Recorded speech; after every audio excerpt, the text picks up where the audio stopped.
हरे कृष्णा। आप सभी भक्तजन जो कि मॉर्निंग मंगल में जुड़ते हैं उन सभी के श्री चरणों में सादर प्रणाम। Let's move on to another service, which is Srimad Bhagavatam reading and understanding. And today we will be entering the Canto 1, Chapter 18 and Shloka 7.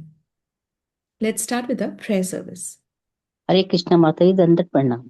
ओम भगवते वासुदेवाय। ओम नमो भगवते वासुदेवाय। ओम नमो भगवते वासुदेवाय। नारायणं नमस्कृत्य नरं चैव नरोत्तमं देवीं सरस्वती व्यासं ततो जयमुदीरयेत्।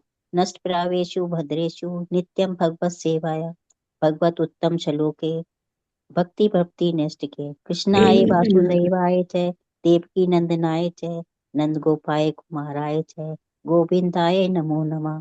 गोविंदाय नमो नमः। गोविंदाय नमो नमः। हरे कृष्ण माता जी दंडवत प्रणाम। Thank you for. Hare Krishna माता जी, thank you so much. So हमने श्लोका जो 6 पढ़ा था उसमें हमने देखा था कि कलयुग का प्रवेश कब हो गया था। जिस क्षण, जिस मोमेंट भगवान कौन, श्री कृष्ण ने ये पृथ्वी को छोड़ा था, उसको त्यागा था, उसी क्षण में कलयुग का यहाँ प्रवेश हो चुका था। ठीक है। और अब तक कलयुग जो है वो वेल स्टैब्लिश्ड हो चुका था। जैसे उनका बिजनेस जो है इट वाज वेल स्टैब्लिश्ड, तो कोई बहुत नेसेंट स्टेज नहीं थी कि अभी अभी तो है, अभी तो बच्चा है, अभी तो शुरुआत है, अभी तो इतना तो होगा। नहीं, वेल स्टैब्लिश्ड हो चुका था। और उसने वो तो पूरे सब जगह फैलना चाहता था, परंतु महाराज परीक्षित ने उसको समेट करके कुछ एक सीमित उसको जगह दे दी थी कि वो वहीं पर ही रहेगा।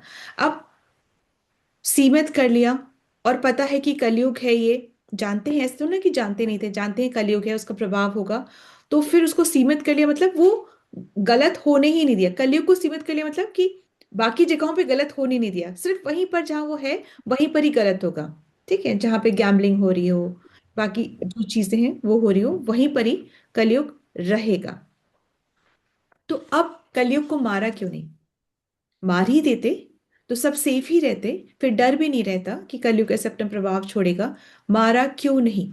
यस ऑफ कोर्स मारा इसलिए नहीं क्योंकि वो सरेंडर हो गया था, उसने पैर ही पकड़ लिए थे। तो यदि से कोई राजा के पैरों में पड़ के सरेंडर हो ही जाता है तो राजा को चाहिए कि वो उसको क्षमा कर दे और मारे नहीं। एक तो रीजन ये है, परंतु एक और भी बहुत बड़ा रीजन है, वो हम इस 7th श्लोका में पढ़ेंगे कि उनका वो तो केपेबल भी थे, और वो इस डेजिग्नेशन में भी थे कि वो कलियुग को मार सकते थे, फिर भी सामर्थ्य भी था, फिर भी उन्होंने मारा क्यों नहीं? हम श्लोका देखते हैं। 18.7। नानुद्वेष्टि कलिम समाग्रह समाह सम्राह, सॉरी सम्राट, सॉरी सम्राट है ये।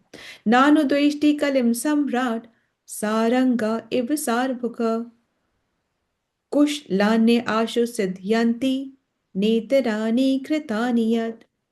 नानुद्वेष्टि कलिं सम्राट् सारंगा इव सार्वभौक कुशलान्य आशु सिद्ध्यन्ति नेतराणि कृतानि यत्। हरे कृष्ण माता जी। हरे कृष्ण माता जी, सभी को दंडवत प्रणाम। महाराज परीक्षित मधुमक्खियों की तरह यथार्थवादी थे, जो केवल पुष्प के सार को ग्रहण करती है। वे यह अच्छी प्रकार जानते थे कि इस कलयुग में कल्याणकारी वस्तुएं तुरंत ही अपना शुभ प्रभाव डालती है, जबकि अशुभ कर्मों को वास्तविक के रूप में संपन्न करना पड़ता है जिससे प्रभाव जमा सके। अतएव उन्होंने कभी भी कली से ईर्ष्या नहीं की।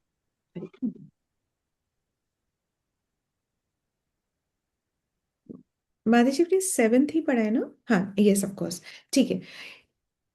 नानु द्वेष्टि कलिम सम्राट, राजा परीक्षित जो सम्राट हैं, उन्होंने कभी भी कली से द्वेष नहीं किया, घृणा नहीं करी उन्होंने कभी भी। मतलब उनको ठीक पता था कि इस वक्त जो उनको श्राप मिला है वो किस लिए मिला है, क्योंकि जो श्रृंगी ऋषि जो है, जो ब्राह्मण जो पुत्र है, वो अभी कली के प्रभाव में आकर के उन्होंने ऐसा श्राप दिया है। कैसे श्राप दिया था कि तक्षक नाग तुमको डस लेगा और तुम मर जाओगे। ऐसा श्राप उन्होंने कली के प्रभाव से दिया है। ऐसे कैसे पता चला कली के प्रभाव से दिया है, क्योंकि ये उसने गर्व में आकर दिया, अहंकार में आकर दिया कि मेरे पिता को ऐसा करना उन्होंने करा, और राजा को ही जो कि पूरा रूलर है, कंट्रोलर है और अच्छे राजा हैं, उनको श्राप दे डाला। इतनी सी छोटी सी, मतलब इतना बड़ा श्राप इतने छोटे कार्य के लिए श्राप ही दे डाला।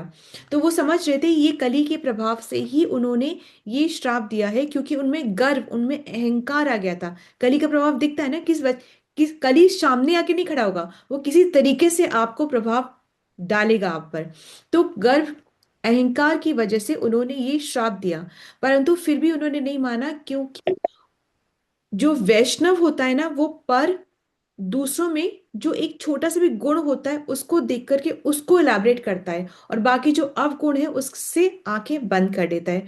तो महाराज परीक्षित ने भी कली का एक गुण देखा। वो गुण क्या था कली का? वो गुण ये था कि कलयुग में यदि हम सिर्फ अच्छा कर्म करने का, आध्यात्मिक कर्म करने का संकल्प मात्र कर लेते हैं, सिर्फ सोच ही लेते हैं, तो भी उसका फल मिलेगा। आज एकादशी है, आप अच्छे से संकल्प कर सकते हैं कि आज तो मैं गायों को चारा मैं खिला रहा हूँ, या इतने गायों का दान कर रहा हूँ, या जो भी आप संकल्प करना चाहें वो आप संकल्प कर सकते हैं, और फिर सोच सकते हैं, और फिर वो उसका फल आपको मिलता है। On the other side, on the contrary, ये होता है कि यदि आप बुरा कर्म सिर्फ सोच रहे हैं, तो उसका जो पाप है वो कर्म हमको नहीं लगता। Is it okay? मतलब हमने अच्छा कर्म सोच लिया तो फल तो मिल रहा है, परंतु बुरा कर्म हमने सोचा तो उसका पाप हमको नहीं मिलता है। ठीक है, तो ये बहुत बड़ा है कि आप सोच सोच के भी कि हम मंगला आरती के लिए जा रहे हैं, हम मंदिर जा रहे हैं, ये आप अच्छा सोच तो सकते हैं, परंतु कली का इतना प्रभाव होता है कि हम पैसा खर्च करके भी अधर्म करते हैं, और फ्री में हम सोच करके फल नहीं कमा रहे हैं। ये कलयुग का प्रभाव है कि हम ऐसा नहीं करें, और करें तो हम ऐसा कर सकते हैं कि कलयुग में इतना गुण है कि हमको सोचने से पाप नहीं लगता, मतलब गलत सोचने से पाप नहीं लगता, परंतु अच्छा सोचने से फल मिलता है। तो ये बहुत बड़ा है कि नहीं है? इट्स वर्थ क्लैपिंग फॉर, कि हम कितने फॉर्चुनेट हैं कि हम अभी इस कलयुग में बैठे हैं, और वो भी इस संघ में बैठे हैं जाके हमको पता है कि हरि नाम का कितना कितना कितना बेनिफिट हम उठा सकते हैं, और इस ह्यूमन बॉडी में बैठे हैं कि हम हरि नाम ले भी सकते हैं। तो इसलिए उन्होंने कभी भी ईर्ष्या की ही नहीं, कलयुग से उन्होंने कभी ईर्ष्या नहीं की। तो अब देखते हैं, श्लोका देखते हैं। नानु द्वेष्टि कलिम सम्राट, कली से कभी भी द्वेष नहीं किया। किन्होंने? सम्राट परीक्षित ने। सारंगा इव सारभुक, सारंगा मतलब जैसे भवरा जो होता है ना, वो भवरा क्या करता है, जैसे वो गुलाब का जो फूल होता है, उस फूल को देखता है। गुलाब के जो पेड़ होता है, जो प्लांट होता है, उसमें गुलाब ज्यादा होते हैं कि कांटे ज्यादा होते हैं? कांटे ज्यादा होते हैं ना, बिल्कुल ठीक बात। तो उसमें कांटे ज्यादा होते हैं, पर वो भंवरा कांटों पे नहीं जाता कि इतने कांटे हैं, इतने अवगुण हैं, उसको नहीं देखता, उस पे नहीं जाता। वो सीधा गुलाब पे जाता है और रसपान करता है, और फिर उस गुलाब को नष्ट नहीं करता है। इसी तरीके से जो आ, मतलब वो उस तरीके से ऐसे करता है। आगे बढ़ते हैं। कुश लान्य आशु सिद्ध यंती, इस तरीके से कुश लान्य मतलब शुभ कर्म, आशु मतलब जल्दी से, सिद्ध हो जाते हैं। कहाँ सिद्ध हो जाते हैं? इस कलयुग में जल्दी से शुभ कर्म सिद्ध हो जाते हैं, सिर्फ और सिर्फ संकल्प मात्र से हमको लाभ मिल जाता है। नेतरानी कृतानि यत्। अच्छा, अब इसको थोड़ा सा और आगे पढ़ेंगे माता जी। जी माता जी। कलयुग अधम युग कहलाता है। इस अधम युग में सभी जीव विचित्र स्थिति में रहते हैं, अतएव श्री भगवान ने उन्हें कुछ विशेष सुविधाएं दे रखी हैं। अतः श्री भगवान की कृपा से जब तक जीव किसी पापी कार्य को वास्तव में करता नहीं है, तब तक वह उस कर्म का भागी नहीं होता। अन्य युगों में पापी कर्म का विचार करने से ही मनुष्य कर्म फल का भागी बन जाता था। इसके विपरीत इस युग में जीव को शुभ कर्म के चिंतन मात्र से ही उसका फल प्राप्त हो जाता है। अतएव अत्यंत विद्वान एवं अनुभवी राजा होने के कारण महाराज परीक्षित कली से कोई अनावश्यक द्वेष नहीं रखते थे, क्योंकि वे उसे कोई पाप कर्म करने का अवसर ही नहीं देना चाहते थे। उन्होंने अपनी प्रजा को कलयुग के पाप कर्मों में पड़ने से बचाया और साथ ही उन्होंने कली के लिए कुछ स्थान नियत करके उसे भी पूरी सुविधा प्रदान करी। श्रीमद् भागवतम के अंत में कहा गया है कि यद्यपि कली के निंद कीर्ति विद्वान है, तो भी कलयुग में बड़े बड़े लाभ भी हैं। मनुष्य मात्र भगवान नाम के जप कीर्तन द्वारा मोक्ष लाभ प्राप्त कर सकता है। अतएव महाराज परीक्षित ने श्री भगवान के पवित्र नाम के कीर्तन के प्रचार हेतु संगठित प्रयास किया और उन्होंने जनता को कली के पास से बचा लिया। इसी लाभ के कारण कभी कभी बड़े बड़े मुनि कलयुग की जय मनाते हैं। वेदों में भी कहा गया है स्टॉप करना माता जी। ओके। कलयुग की जय मतलब ये कलयुग है पर इसकी कलयुग की जय क्यों? क्योंकि कहा जा रहा है कि इस जो श्लोक है इसमें कहा गया है कि सम्राट परीक्षित ने कली को से कभी भी द्वेष नहीं किया। क्यों? क्योंकि वो उसका गुण देख रहे थे। और वैष्णव यही होता है, एक गुण देख करके किसी में भी उस गुण को इलाबरेट करता है और ऐसे नहीं करता कि हम अवगुण देखकर अवगुण पे ही इलाबरेट करें, ऐसे वो नहीं करता। ठीक है, वो भंवरे के समान है। उन्होंने कभी द्वेष नहीं करा। कभी द्वेष नहीं किया मतलब कि क्या? मतलब उनको मृत्यु की खबर पता चल गई तभी भी इतने एक्सट्रीम में भी उन्होंने द्वेष नहीं करा। That is important to understand. Second है कि वे भंवरे के समान सार को ग्रहण कर रहे थे। तो क्या सार है? कलयुग का सार क्या है? कलयुग का सार क्या है? हरि नाम संकीर्तन, हाँ ठीक है, नाम जप। हाँ वो है। पर कलयुग का सार ये है कि कलयुग में अच्छे, ये तो है, ये तो बिल्कुल है, पर इस श्लोका के अकॉर्डिंग कलयुग का सार ये है कि अच्छे कार्य बहुत जल्दी सिद्ध हो जाते हैं। कैसे कैसे पता चला? कि पहले सतयुग में, त्रेता में, द्वापर में, सतयुग में क्या था, हजारों हजारों साल की तपस्या करनी पड़ती थी और हजारों साल की तपस्या करके जो उनको सिद्धि मिलती थी वो अभी सिर्फ केवल हरिनाम संकीर्तन से ही मिल जाती है। ये सार है कि अच्छे जो कार्य है वो बहुत जल्दी सिद्ध हो जाते, वो 1000 साल यहां पर एक बार।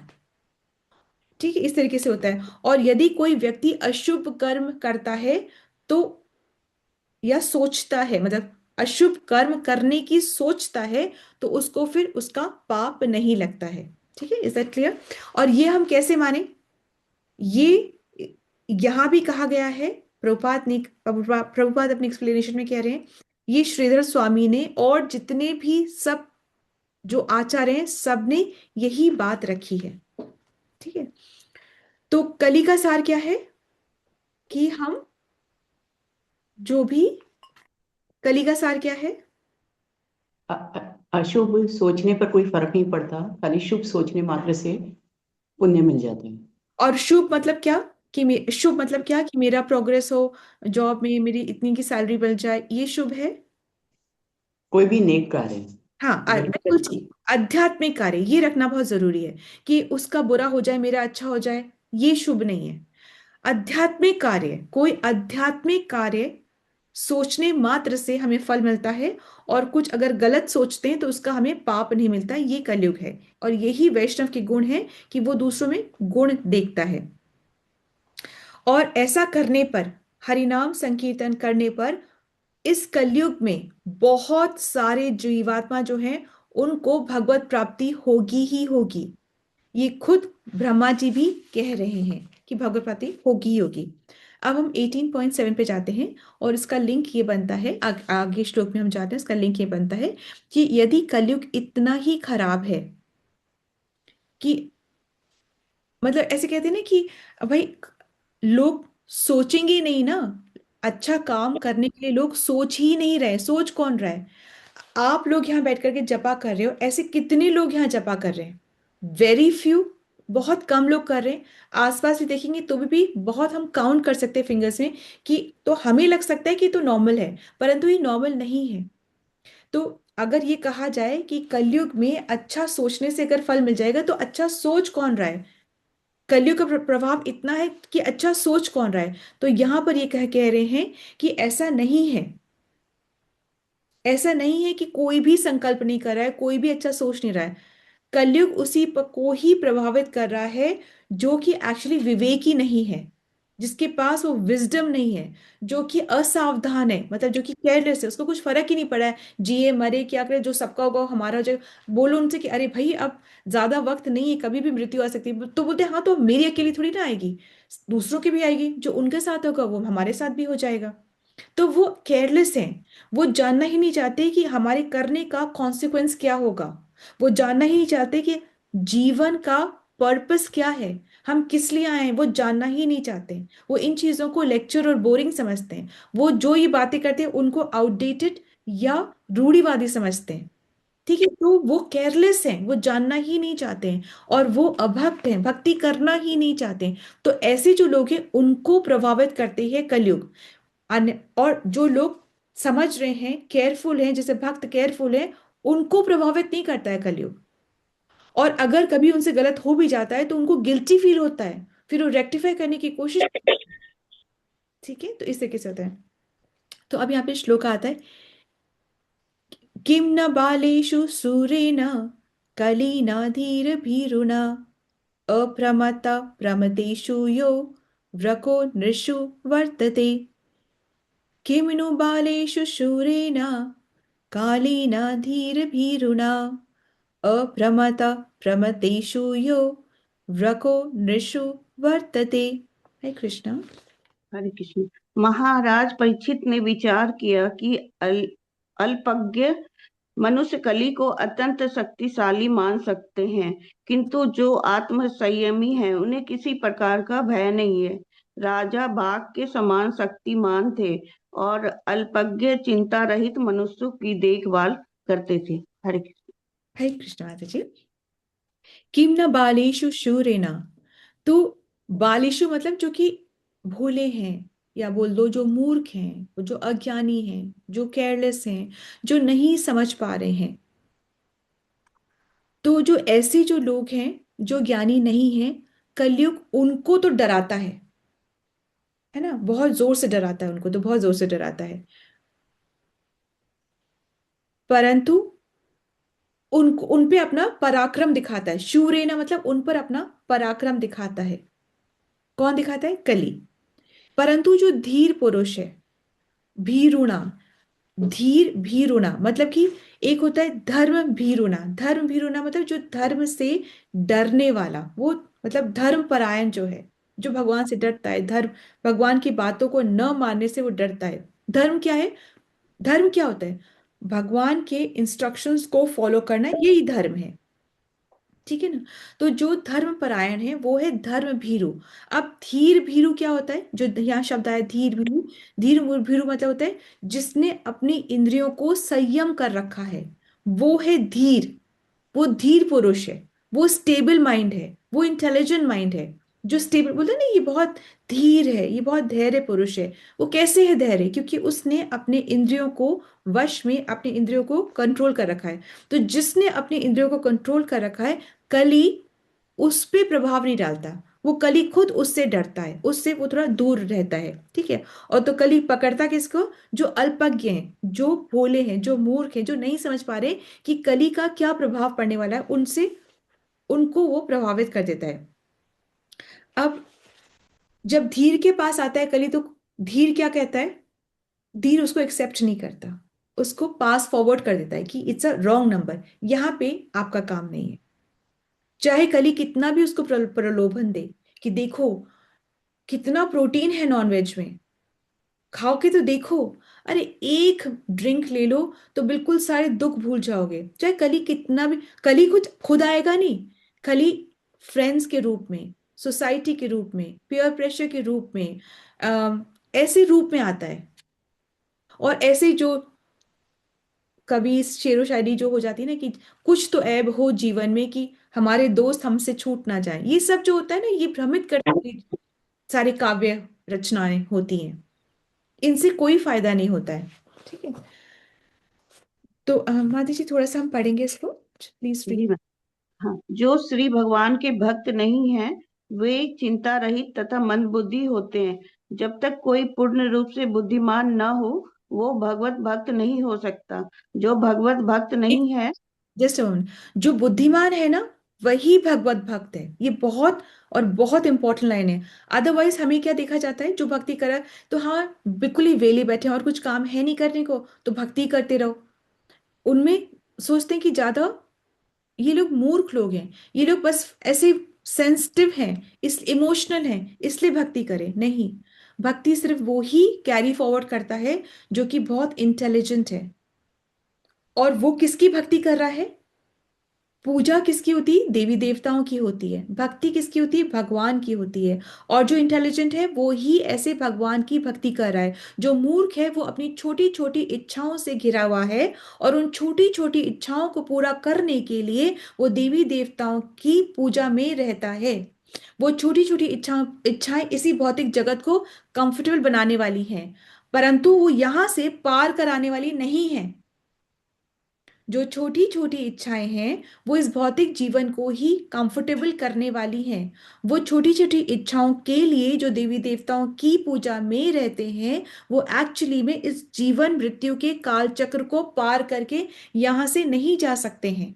फिर जीवन लेना पड़ेगा, फिर आना पड़ेगा। उन्हीं को केयरलेस या उन्हीं को मूर्ख भी कहा जा रहा है, क्योंकि वो ये नहीं समझ पा रहे हैं कि अभी मरने के बाद में अगला जो हमें शरीर मिलेगा वो किसी का भी मिल सकता है। कुत्ता बिल्ली कुछ भी बन सकते हैं, छिपकली कुछ भी बन सकते हैं। वो ये बात को, इस बात को कलयुग को बहुत हल्के में ले रहे हैं वो लोग। वो समझ ही नहीं पा रहे कि कलयुग बहुत बुरी तरह से जकड़ लेता है और फिर हमें गलत भी सही लगने लग जाता है। वो इस बात को समझ ही नहीं रहे, इसलिए उनको लापरवाह कहा गया है। ठीक है, कलयुग हमसे पाप कर्म कराता है और हमें वो बहुत अच्छा लगता है। कलयुग हमसे पाप कर्म कराता है और हमें वो बहुत अच्छा लगता है। और हम क्या सोचने लग जाते हैं, अरे भाई नर्क भी यहीं पर है, स्वर्ग भी यहीं पर है। अगर फैमिली हमारे, हमको फैमिली बहुत प्यार करती है, हमारे रिश्तेदार तो हम पे मरते हैं, वक्त आएगा ना तो कोई किसी के लिए नहीं मरेगा। पर सोचते हैं कि हमारे रिश्तेदार तो हमसे बहुत प्यार करते हैं, हमको यहां बिठा के लगते हैं, पलकों पे रखते हैं हमको बिठा करके, यही तो स्वर्ग है। नहीं, स्वर्ग कुछ और है। और फिर कहते हैं नर्क वही है अगर बच्चा, हमारे बच्चे अगर सुने ना, हमारी अगर मान प्रतिष्ठा ना हो, हमारा ना सम्मान ना हो, तो यही नरक है। नहीं, नरक बहुत बुरी जगह है और नरक है। परंतु यदि कोई हरि का नाम ले रहा है, जपा कर रहा है, तो उसको यमराज छू भी नहीं सकते हैं। कि कितनी बड़ी बात है, कौन ऐसे प्रॉमिस कर रहा है, कहाँ पता चल रहा है, ये कौन सा स्कूल कौन सी यूनिवर्सिटी ये वाला ज्ञान सिखा रहा है कि अपने बारे में जानो और अपने बारे में जान के अपना भला कैसे करना है? ये कौन सिखा रहा है? सिर्फ ये सिखाया जा रहा है कि इस भौतिक जगत में रह करके ये जो भौतिक शरीर है उसको कैसे बिल्कुल मल्लम पट्टी करके रखा जाए, या उसको कैसे अच्छे से कंफर्टेबल करके रखा जाए। कोई नहीं सिखा रहा। हम माता पिता भी नहीं सिखा पाते अपने बच्चे को, बस यहीं तक सिखा पाते हैं कि अच्छे मैनर्स होने चाहिए बस, है ना। बी पोलाइट, बीइंग पोलाइट से क्या, हम सिर्फ अच्छे मैनर्स सिखा पा रहे हैं और ये बता पा रहे हैं कि अपने do your studies very well so that you get good grades. And good grade से क्या? Good salary. गुड सैलरी से क्या? कंफर्टेबल लाइफ, कि जो हमने दुख सा तुम मत सहो, पर सहो। परंतु माता पिता का सिर्फ यही कर्तव्य नहीं है, जो आपकी शरण आया है वो मुक्त हो जाए तो हम माता पिता कहलाएं। ठीक है, फिर इस यहाँ पर ना, यहाँ पे मंद बुद्धि भी कहा गया है। मंद बुद्धि क्यों कह रहे हैं? इसलिए कह रहे हैं क्योंकि आध्यात्मिक ज्ञान लेने की क्षमता अमूमन ज्यादातर लोगों में होती ही नहीं है। वो सुनना ही नहीं चाहते हैं। वो सिर्फ जैसे जैसे पशु जानवर जीवन जी रहे हैं उसी तरह से जीवन जी करके उसी को ही श्रेष्ठ मानते हैं। जानवर कैसे जी रहा है, वो क्या कर रहा है, वो क्या चार चीजें कर रहा है? ईटिंग, स्लीपिंग, मेटिंग और डिफेंडिंग। वो खा रहा है, हम भी खा रहे हैं। वो सो रहा सोता है, हम भी सोते हैं। थोड़ा सा डिफरेंस है। फिर वो अपने आप को डिफेंड करता है, हम भी डिफेंड करते हैं। वो अपनी फैमिली बढ़ाता है, हम भी बढ़ाते हैं। तो ये क्या हुआ, ये जीवन पशु के समान जीने वाला ही तो हो गया। इससे थोड़ा सा बेटर बनना है तो कैसे बन सकते हैं? भगवान ने इस मनुष्य शरीर में बुद्धि दी है, विवेक दिया है। तो उस विवेक को यूज करके, भक्ति करके, इस जन्म मृत्यु के साइकिल से हम भी बाहर जा सकते हैं। और हमारे शरीर में जो है, हमारे, हम जिसकी रिस्पॉन्सिबिलिटी लेते हैं, उनको भी हम इस जन्म मृत्यु के काल से बाहर हटा सकते हैं। ठीक है। लोग ज्यादातर जानते ही नहीं कि आत्मा और परमात्मा में क्या भेद है। आत्मा अलग है, परमात्मा अलग है। वो जानते ही नहीं है। परमात्मा हर एक के पास, हर एक के अंदर है, परंतु वो न्यूट्रल है। वो एक्टिवेट तब होंगे, अपना इंटरफेयर तब करेंगे जब हम उनका जप करेंगे। और अदरवाइज वो न्यूट्रल बैठे हुए, वो सिर्फ देख रहे हैं, सिर्फ देख रहे हैं। तुम करते चलो, आते चलो, जाते चलो, अभी से नहीं। हमने ये, हमारे लिए पहला कलयुग है क्या? हम ना जाने कितने कलयुग देख चुके हैं। हम न जाने कितने सतयुग देख चुके होंगे। हम न जाने कब से यहीं डोल रहे हैं, नहीं पता हमें। अब ये मौका मिला है, तो इस मौके को बिल्कुल नहीं छोड़ना। और आज तो एकादशी भी है, तो आज तो बिल्कुल चैंटिंग बढ़ा देनी चाहिए। और ऐसा कहा गया है कि, ऐसा शास्त्र बताते हैं कि अगर 5 प्रबल साधन कर लें तो हम कलयुग से बच जाते हैं। 5 प्रबल साधन है, उससे हम कलयुग से बच जाते हैं। पहला साधन क्या है? भक्तों का संग कभी ना छोड़ें। कभी ना सोचे कि हम अकेले भक्ति कर सकते हैं, बिल्कुल नहीं कर सकते, हमारा फॉल डाउन निश्चित है। नंबर 2, कि विग्रह सेवा, या फिर जब हम विग्रह दर्शन करते हैं तो श्रद्धा से दर्शन करें, ये सेकंड है। थर्ड क्या है? धामवास। हम धामवास नहीं कर सकते तो घर को धाम बनाने जैसा प्रयास कर सकते हैं। देखिए, फोर्थ क्या है? कि हम नाम संकीर्तन करें, यही हरे कृष्ण कृष्ण कृष्ण हरे हरे। ठीक है। और फिफ्थ क्या है? कि श्रीमद् भागवतम के रस का आस्वादन करें। जो श्रीमद् भागवतम है, ये रस भी है और ये फल भी है। कैसे रस भी है और फल भी है, वो कैसे है? रस है क्योंकि रस जब हम पीते हैं तो उसमें कोई चीज फेंकने के लिए नहीं होता। ऐसा नहीं कि गुठली है, ये छिलका है, ये ऐसा है, इसको फेंक दो, रेशा है, कुछ नहीं। जो रस होता है उसको हम यूं ही पी जाते हैं, और पीते से एकदम आत्मा तृप्त हो जाती है, ठंडक लगता है ना, ठंडक मिल गई। तो ये रस है श्रीमद् भागवतम। तो रस है तो फल कैसे? फल ऐसा है कि जो ये वो फल है जो कि पका हुआ है, अभी वो गिर के सड़ नहीं गया है। मतलब सड़ा हुआ, गिरा हुआ, सड़ा हुआ फल नहीं है। ये वो फल है, बिल्कुल राइप है और बिल्कुल पका हुआ है। तो इस तरीके से वो फल भी है और ये रस भी है। अ, अच्छा, यहाँ पर यस माता जी, थोड़ा सा और पढ़ेंगे। हाँ जी। जो भगवत भक्त नहीं है वह कली के कार्यों के शिकार बन जाते हैं। जब तक हम महाराज परीक्षित द्वारा अपनाई गई। हरे कृष्ण माता जी।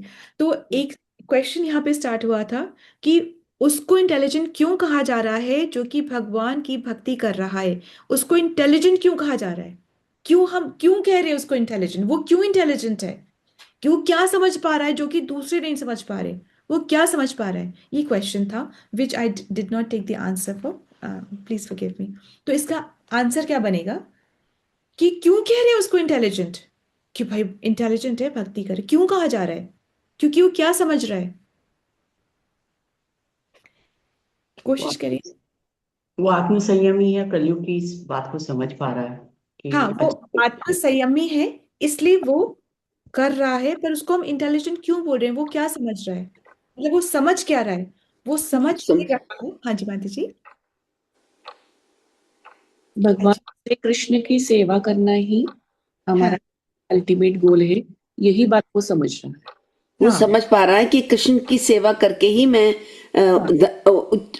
ऊंचे धाम पर जा सकता हूँ, भगवत धाम प्राप्त कर सकता हूँ, हाँ, वो मुक्ति ये समझ, प्राप्त कर वो सकता हूँ। समझ रहा है माता जी कि वो उनका और कृष्ण भगवान का क्या संबंध है। हाँ, वेरी नाइस माता जी, वेरी नाइस, बहुत अच्छा। ये बिल्कुल सब कुछ बिल्कुल ठीक है। क्योंकि वो समझ पा रहा है कि अगर इस हाथ को, एग्जाम्पल है, इस हाथ को अगर शक्ति चाहिए, तो क्या इस हाथ को खिलाना, खाना खिलाने से इस हाथ को शक्ति मिलेगी?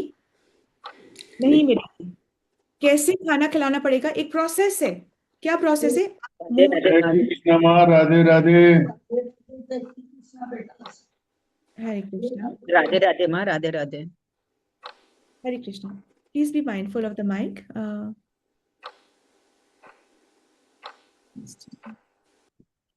I'll just mute it. Asha माता जी का खुला है। ठीक है माता जी। प्लीज माता जी, please be mindful of the mic. ठीक है, ओके। तो वो समझ पा रहा है कि अगर इस हाथ को शक्ति चाहिए तो इस हाथ को खाना खिलाने से कोई फायदा नहीं है। खाना पेट में जाना चाहिए, और पेट में जाने के लिए भी कान से नहीं डालेंगे खाना, खाना मुंह से ही डालेंगे। तो वो ये समझ रहा है कि जड़ को पानी देने से जो जो पेड़ है वो हरा भरा हो जाएगा। वो ये समझ रहा है कि कृष्ण भक्ति करने से हमारी जो सारी इंद्रियां हैं वो भी तृप्त हो जाएंगी। ठीक है, क्योंकि अल्टीमेट एंजॉयर कौन है? वो कृष्ण है। हम अपने लिए, अपने एंजॉयमेंट के लिए जो भी कुछ करेंगे उसका कोई वो सिर्फ बंधन का कारण है।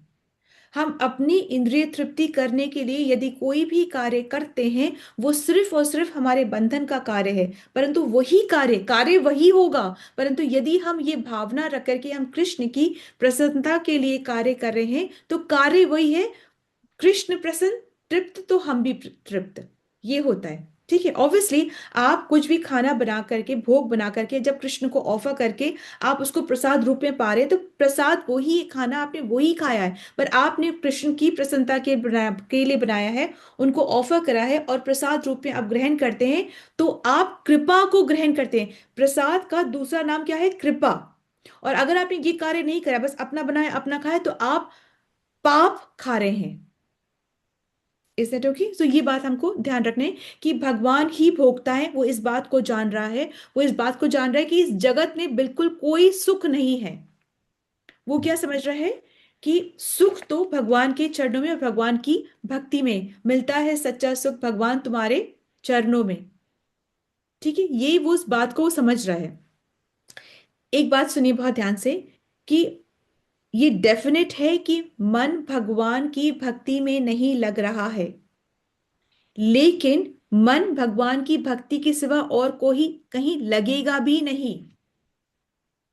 फिर से ये डेफिनेट है कि मन जो है वो भगवान की भक्ति में नहीं लग रहा है, परंतु मन जो है भगवान की भक्ति के सिवा और कहीं लगेगा भी नहीं। क्यों? क्योंकि जो जीवात्मा है उसका जो बेसिक नेचर जो क्या है? कृष्ण का दास है, नित्य कृष्ण दास है।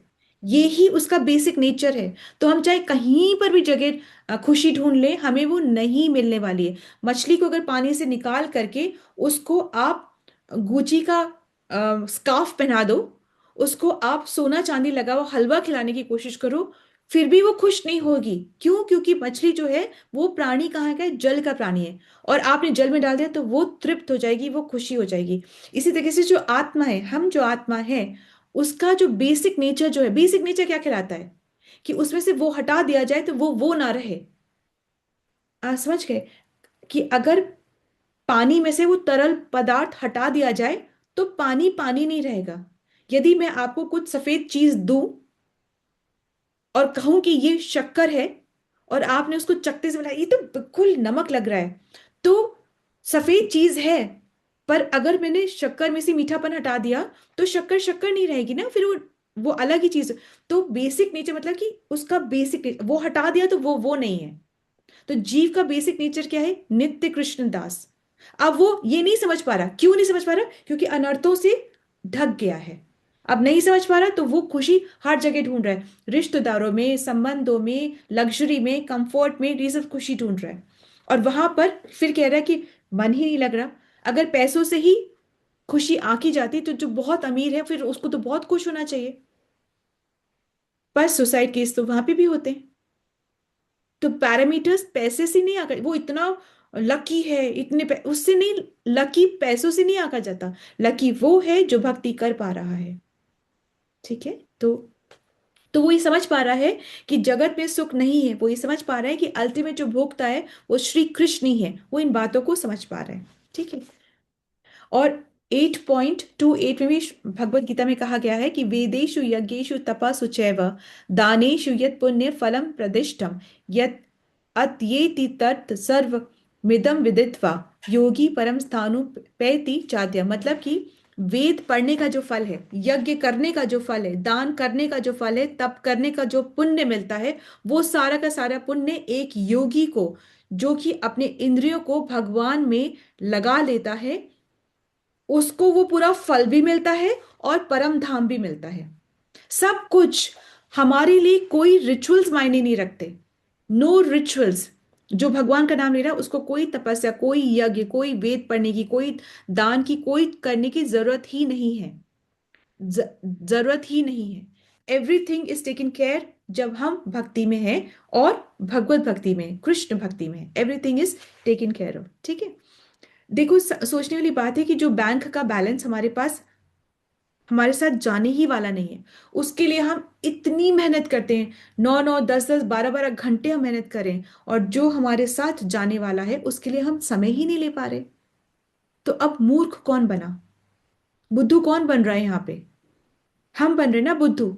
जो चीज हमारे साथ जाने वाली नहीं है, और अगर हम 7 पुश्तों के लिए भी जमा करके चले जाए ना, तभी भी वो हमको कौन सा अपने 7 पुश्त याद है? Great great great great great ऐसे ग्रैंडफादर हमें कब तक याद है?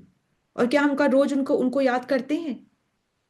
फिर हम उन अपने 7 पुश्तों के लिए धन इकट्ठा करें, और जो हमारे साथ जाने वाला है, नाम जप जो है, उसके लिए हम कुछ कर ही नहीं रहे।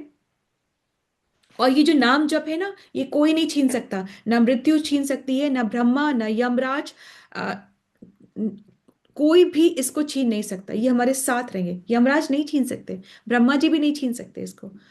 मृत्यु ये हमारे साथ रहेगी। फिर उसके लिए हम बिल्कुल भी एक्साइटेड या एंथुस्ड नहीं रहते हैं। ये बात है। ठीक है। माता जी, अब हम we will just stop here. हम यहीं पर स्टॉप करते हैं, लंबा हो गया, हम इसको यहीं पर स्टॉप करते हैं। थैंक यू माता जी। लेट्स मूव ऑन टू की लर्निंग। हरे कृष्ण माता जी, दंडवत प्रणाम। कलयुग में मात्र अध्यात्म के बारे में अच्छा सोचकर भी पुण्य कमा सकते हैं। इसमें से आज आपने 5 पॉइंट्स बताए कि भक्तों का संग, विग्रह सेवा श्रद्धा से, धामवास, नाम संकीर्तन और श्रीमद् भागवतम के रस का आस्वादन, ये सब करते हैं। अन्यथा कलयुग का दुष्प्रभाव हमारे पर हावी हो सकता है। हरे कृष्ण, दंडवत प्रणाम। थैंक यू माता जी, thank you so much. Hare Krishna. Any questions to be asked? Do you have anything to ask? कुछ पूछना चाहते हैं? ठीक है, समझ में आया था? ओके, ठीक है। मतलब या तो पूरा समझ में आता है तब कोई क्वेश्चंस नहीं आते, या फिर बिल्कुल समझ में नहीं आता तब कोई क्वेश्चंस नहीं आते। I would prefer to understand कि सब समझ में आया इसलिए कोई क्वेश्चंस नहीं है। ठीक है, thank you so much. So let's move on to Mangal Dhwani. Hare Krishna, सभी को दंडवत प्रणाम। जय ओम विष्णु प्रदाय डिवाइन ग्रेस एसी भक्ति वेदांत स्वामी प्रभुपाद की जय। श्रील भक्ति सिद्धांत सरस्वती ठाकुर गोस्वामी महाराज की जय। अनंत कोटि वैष्णव वृंद की जय। नामाचार्य श्रील हरिदास ठाकुर की जय। श्री श्री राधा माधव की जय। श्री पंच तत्व की जय। श्री जगन्नाथ बलदेव सुभद्रा की जय। श्री प्रहलाद नृसिंह भगवान की जय। श्री तुलसी महारानी की जय। श्री पतित पावन गौर निताय की जय। श्री गौर निताय प्रेमानंद हरि हरि बोल। All glories to assembled devotees Hari Hari बोल। श्री गुरु और गौरांगा की जय। श्रील प्रभुपाद की जय। प्रेम से कहो श्री कृष्ण चैतन्य प्रभु नित्यानंद श्री अद्वैत गदाधर शिवासादि गौर भक्त वृंद की जय। राधा कृष्ण गोप गोपीनाथ राधा कुंड श्याम कुंड गिरि गोवर्धन ब्रिज भूमि वृंदावन धाम की जय। चंद्रोदय मायापुर नवदीप धाम की जय। सीता राम लक्ष्मण हनुमान की जय। गंगा माई यमुना माई की जय। ट्रांसडेंटल बुक डिस्ट्रीब्यूशन की जय। महाप्रसादम की जय। हरिनाम संकीर्तन की जय। वांछा कल्पतरुभ्याश्च कृपा सिंधुभ्य एव च पतितानां पावनेभ्यो वैष्णवेभ्यो नमो नमः। हरे कृष्ण, सभी को दंडवत प्रणाम।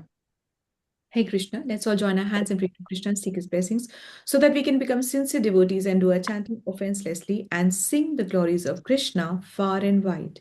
Hare Krishna. Let's all join our hands and pray to Krishna and seek his blessings to bless all those who are suffering from any kind of ailments, any kind of stress, any kind of anxiety, any kind of challenges, any kind of tragedies, to recover faster so that we can all serve the lotus feet of Krishna with our true hearts, with a surrender and sincerity. Hare Krishna. Let's all join our hands and pray to Krishna and seek his blessings for the strength that we need for our spiritual growth. Hare Krishna, Hare Krishna, Krishna Krishna, Hare Hare, Hare Rama, Rama Rama, Hare Hare. Hare Krishna, Hare Krishna. Sandhya Mataji is there today? माताजी हरे कृष्णा धन्यवाद प्रणाम How माताजी they're doing, Mataji? माताजी अभी तो ICU में ही है अच्छा, ठीक है माताजी. We will just pray, say one round of chanting for his welfare. Let's all join our hands and pray for Sandhya Mataji's father so that Krishna can be merciful and Lord Narasimha may protect him. Hare Krishna, Krishna Krishna, Hare Hare, Hare Rama, Rama Ram Rama, Ram Hare Hare Hare. Hare Hare Krishna. Yogita Mataji, how's your mother-in-law? She had a surgery yesterday. Was the surgery successful? Yes माताजी surgery अच्छे से हुई है अभी recovering चल रहा है और वो अच्छी है ठीक है माताजी. Let's all pray one round of chanting so that Lord Narasimha can give her strength and protect her and help her in speedy recovery. Hare Krishna, Krishna Krishna, Hare Hare, Hare Rama, Rama Ram Rama, Ram Hare Hare Krishna. Asha Mataji, how's your back doing? हरे कृष्ण माता जी. अभी भी है थोड़ी तकलीफ, सुबह सुबह रहती है माता जी, फिर थोड़ा ठीक होता है. करीब 1.5-2 घंटे तो परेशानी रहती है सुबह. ठीक है माताजी. you can consider tying that belt. एक बेल्ट जो आता है वो भी काफी हेल्प. हाँ, आपने बोला था माता जी, वो मैंने शुरू किया है. For some time, don't make it a habit, but for some time. ठीक है माता And Mataji, ठीक. हाँ. हरे कृष्णा माता हरे जी कृष्ण. दंडवत प्रणाम Yes, माता Mataji. जी मेरी मदर इन लॉ भी अभी आईसीयू में है उनको डायलिसिस पर है Oh God. ठीक है Mataji. We'll just pray for Asha Mataji and we'll sincerely pray for your mother-in-law. So let's pray for Asha Mataji so that she can be in perfect health. Hare Krishna, Krishna Krishna, Hare Hare, Hare Rama, Rama Rama, Hare Hare. Also, let's all join our hands and pray sincerely for Vanda Mataji's mother-in-law who is in ICU. Hare Krishna, Krishna Krishna, Hare Hare, Hare Rama, Rama Rama, Hare Hare. May Lord Narasimha protect her and may Krishna be merciful. Hare Krishna. हरे कृष्ण माता दंडवत प्रणाम. हरे कृष्णा दंडवत प्रणाम हरे कृष्णा माता जी दंडवत प्रणाम. हमने हरे उनसे कृष्णा माता जी धन्यवाद प्रणाम सबको धन्यवाद. So अगली ट्रिप जब भी बनती है तो बाकी जो नहीं आ पाए थे वो विशेषकर एक प्रयास करिएगा कि वो सब आ पाए और सब अच्छी हेल्थ में रहें और सब लोग आ पाए. हरे Krishna.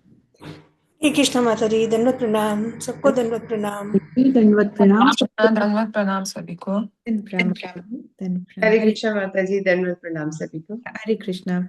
Hare Krishna. Happy Ekadashi to everyone. Hare Krishna. हरे कृष्णा माता जी धन्यवाद. Then from Sanika Mataji.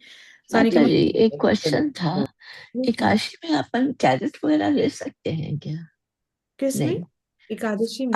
हाँ, गाजर वगैरह ले सकते हैं कि नहीं? और कुछ लोग टमाटर भी नहीं लेते क्या? टमाटर और हल्दी भी नहीं लेते कुछ लोग माता जी. तो आपको जैसा ठीक लगता है वो कर सकते हैं. लेने से और ना लेने से मतलब इस्कॉन में तो नहीं मानते हल्दी और गाजर का. तो अगर आपको नहीं आता है कि ना ले तो एक दिन ना ले तो भी कोई दिक्कत नहीं है. जैसे है नहीं हम लोग तो लेते हैं, पर मुझे अभी थोड़े दिन पहले किसी ने कहा कि टमाटर नहीं लेते. इस्कॉन में तो नहीं मानते पर कोई लोग मानते हैं कि वो हल्दी भी नहीं लेते. वो लोग मतलब हल्दी, बैगन, टमाटर ये सब नहीं लेते. कई लोग नहीं लेते. हम तो आप जो कहेंगे हम तो मानेंगे. वो पहले की बात अलग थी. मतलब टमाटर ले सकते हैं अकॉर्डिंग टू आवर इस्कॉन. हाँ हाँ ओके ठीक ठीक. हरे कृष्ण.